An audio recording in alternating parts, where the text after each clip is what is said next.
So when you set the goal, write it down. There's something that happens when you write a goal down. I don't know what it is, but there's something that happens when you write it down. Have life goals, have 5-year goals, have 3-year goals, have 1-year goals. And then break those goals down. Break your 1-year goals down into quarterly goals and 1-month goals. And break your 1-month goals down into weekly goals. And break your weekly goals down into daily goals. And there's a thing called systems that goes hand in hand with goals. Because when I start talking about daily goals, I think about the daily tasks that most of us have to do. I think about breaking down the cleaning of the house into daily jobs and assigning them to your children or to help. And I think about breaking down your cooking and your grocery shopping and putting it on a day, assigning it a day. Plan. Have a system. Have a system and then work the system week after week. Have a system where you know, I'm going to be cleaning. I'm going to be doing this part of cleaning on Monday. I'm going to be doing that part of cleaning on Wednesday. I'm going to be doing that. And we'll be done by Friday. And I know because that's what happens every week. If you're doing that, your children also, and if you assign them jobs, which you should, as soon as they can, do it. Train them in it. And assign your children the chores. Because work isn't it isn't a 4-letter word as I've written. It's not a 4-letter word. It was there in the Garden of Eden before sin. Work is not a bad thing. And when we all work together as a family, it's a blessing. It's a blessing to be a part of a family and work together. So, schedule your cleaning, train your children. The amount of time and effort you put into training them will reap rewards so far beyond what you've put in and give you back time, so much time. Return on investment, so much return on investment for that. And then planning ahead, knowing what you're going to serve for supper. You can time block and move those around. But not having to stand in front of your fridge, staring at it at 4:30 or 5:30 at night, thinking, what am I going to make for supper? Is just worth it. It's just worth it. Been there, done that, don't want to do that. And then not having to run to the store or send somebody to run to the store for one ingredient that you don't have so that you can make that thing. Planning ahead. And it's really not that hard. Really not that hard. Either make a chart on your computer, a spreadsheet with, Sunday, Monday, Tuesday, Wednesday, the days of the week at the top. You can have a beef night, we're meat eaters, so I center my meals on meat. But however you do it, have the different categories for each day of the week. And you can switch around. It's okay. But you can take out whatever you need to take out to thaw ahead when you know and you have an idea. You can do it. And it just helps. And then laundry, same thing. When you have a system, and most people I know have tried one system and they try one system and that works now, And later you might need to switch systems. And then later you might switch again.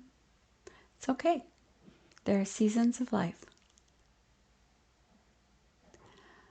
So make a goal to get your laundry done. And again, you don't have to have your laundry done every week. You don't have to have your laundry done every day, for sure. I give you permission. If you need someone to give you permission, I give you permission. Do what works for your family. And I'm going to just throw this out there. One of the things that there's so many people, I know of a very large family, and I mean, if that's what they want to do, okay. But some people bring the minimalism in to this area as well as all their areas.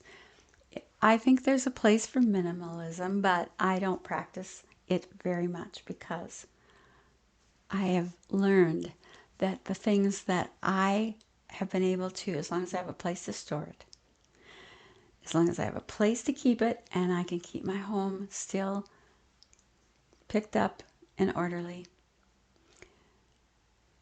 I am able to bless so many people by having a lot of things in my storage that I can use to bless people. But we're talking about laundry. So I get the concept and why someone might want to have less clothing. And yes, but how much is enough? And how much is too little? And how much is too much? I encourage you to have enough clothing that you don't feel pressure that you've got to do laundry and you've got to do it more often than you'd like to do it. Now, I'm not advocating. This is another thing that I've learned this is from experience. We used to go to the thrift stores, and because things were so cheap, I would buy too much. Don't do that. I was buying too many clothes for my kids that weren't good quality. Maybe they weren't the colors that we should have been buying. And it's hard to get rid of clothes after they're in your house. Does anybody else feel that way? So I encourage you to spend and get more quality clothing, have less of it, but enough so that you don't have to do laundry as often as you're doing it. If you're feeling like that's a really big weight on your shoulders.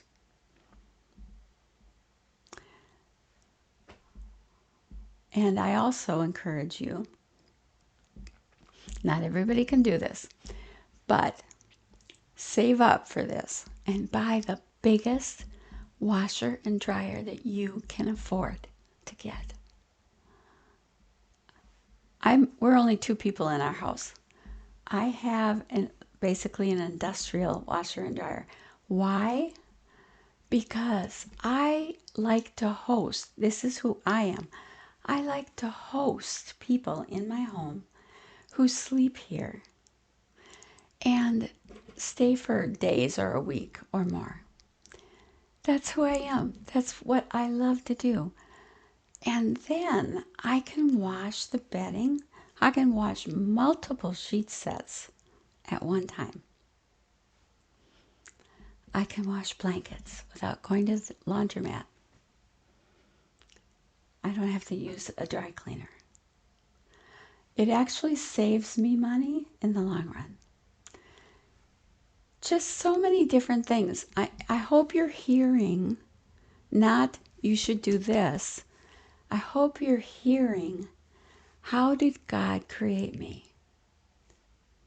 What does He want my life to look like? How can I do things in a way that will work with the way God has made me for the things He's made me to do, so that I don't have huge pressure and a load on my shoulders that I can't handle? I hope that that's what you heard.